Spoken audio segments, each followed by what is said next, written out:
My brother left to hike the Appalachian Mountains.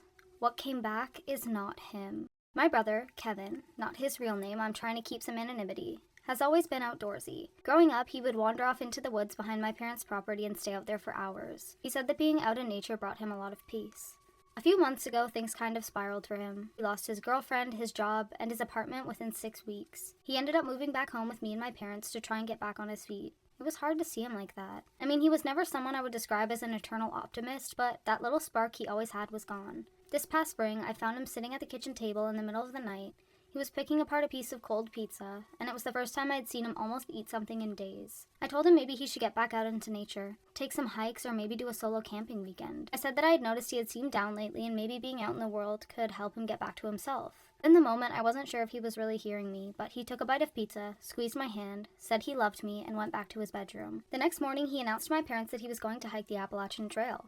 My mom was hesitant, but Kevin told her that he knew enough about himself to know that sitting at home in his room was causing more stress than if he could go out and just be in the place that made him feel most at ease. My dad just said that as long as Kev checked in every few days or so, he didn't see a problem with it. My dad pointed out that it wasn't like Kevin didn't have the experience. He was a Boy Scout turned Eagle Scout turned camping enthusiast. People do that hike all the time, Kathleen. If it were dangerous, no one would be bragging about it. I remember him saying those words exactly. I don't know why they stuck in my head the way they did, but maybe it was the way Kevin seemed to brighten up a little bit after my dad gave him his blessing in a sort of roundabout way.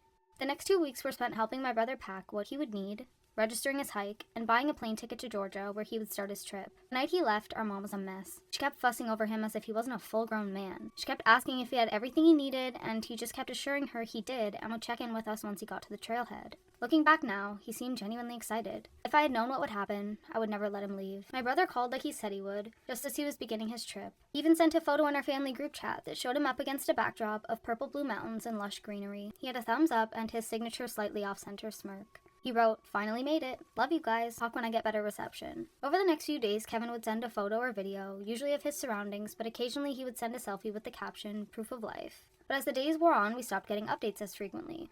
What was a text at least once a day became a text once every 3 or 4 days. My dad blamed it on spotty cell reception, which made sense, and it wasn't as if the messages stopped altogether, and from what I could piece together from his photos and short text bursts, he was making good time. It was around a month and a half into his trip when we realized it had been almost 2 weeks without any communication from Kevin. We called the authorities, we gave them all the information that we had, but based on what we knew, it was hard to say he was even missing. As far as the police were concerned, he had gone off-grid with the intent of going off-grid. Sending out search and rescue would cost thousands of dollars, and it could be a waste of resources, especially if there was someone else who needed it. They said they would put a notice out to the Ridge Runners, and if they saw Kevin, they were told to tell him to contact us. My mom was furious, but I couldn't necessarily blame the cops for their response. We had no evidence to support that Kev was anything but content out in the wilderness. A few days later, a text came through, just a photo of sunset and the words, "Everything is okay here."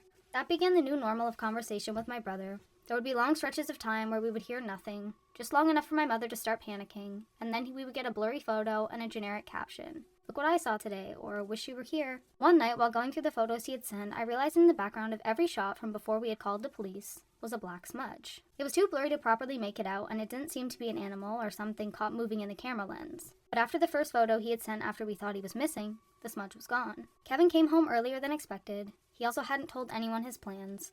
One night during dinner, there was a loud, sharp knock at the door. My dad got up to answer it, and there was Kevin. His hair was long and stringy. He had grown a patchy beard over his cheek and jaws. His lips were dry and cracked, and his gums were coated in a dried layer of blood. He was rail thin. He had lost at least 30 pounds, and he wasn't a large man to begin with. His clothes were filthy, caked in mud and debris, and his shoes looked like they had been worn thin at the sole. My mother made a sound almost like a yelp and rushed over to him. The smell coming off him made me gag. It smelled like he'd smeared rotting meat under his armpits. My dad just looked at him in shock. When he finally spoke, his voice was dry and raspy, as if he hadn't used it in weeks. "Mom," was all he could say before he practically collapsed in her arms. I won't bore you guys with everything that happened after that.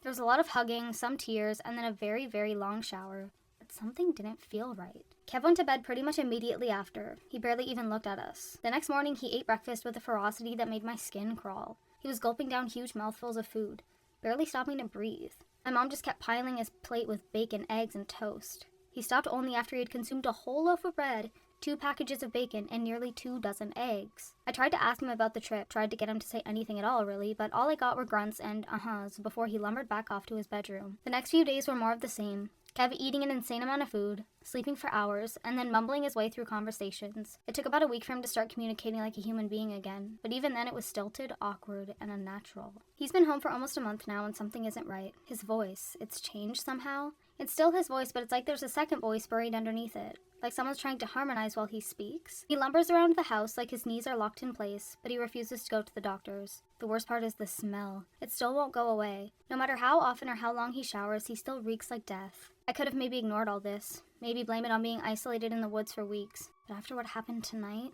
I couldn't sleep. That feeling of fear in my stomach I felt ever since he's been back hasn't gone away, and honestly it keeps me up most nights. I was trying to will myself to sleep when I heard the back door creak open. I crept out of my bedroom and down the hall. From my viewpoint, I could see into the kitchen through the window into the backyard. I saw my brother, perched on his hands and knees. He was twitching wildly, like every muscle in his neck and head were spasming. He whined his stance and thrashed his head towards the ground and out of my line of sight. Trigger warning? I was worried that maybe he was having some kind of seizure, so I ran out to check on him, and that's when I saw it. His head was buried deep into the carcass of one of our neighbor's cats. It was chomping down on its tiny body, blood oozing out between the gaps in his teeth. The thing had clearly been dead for a day or so. I ran back into the house and locked the door behind me. I was about to run back to my bedroom when that smell hit me, that horrible death stench that had been wafting around my brother. I opened the door to his room and inched a few feet inside. Wrapped in his bedding were the decaying bodies of 20 or so animals. Rabbits, mice, squirrels. I tried to run to my parents' room to wake them up, to tell them we needed to call someone. As I turned around, I saw Kevin in the kitchen window, his body drenched in blood. He was eyeing me through the glass, his head tilted at an angle that shouldn't be possible. The vertebrae in his neck strained underneath his skin. He lunged at the window and I screamed. My parents woke up then. They found me in the hallway, sobbing, sweating, shaking with fear. I told them what I saw and my dad rushed outside to try and, well, I don't know exactly what he was trying to do, but it didn't matter. My brother was gone. We called the police and they said it sounded like my brother had had some sort of mental crisis. Maybe he had picked up some kind of parasite in the woods that was impacting his brain chemistry. I know they're wrong though. Whatever that thing is, it is not my brother. My brother left for the Appalachian Trail and never came back. I think whatever that black smudge was in those photos was something that hunted him, and I think it was successful. Whatever that thing was killed my brother and somehow his body came back home. My brother disappeared that night, but I'm terrified he will come back.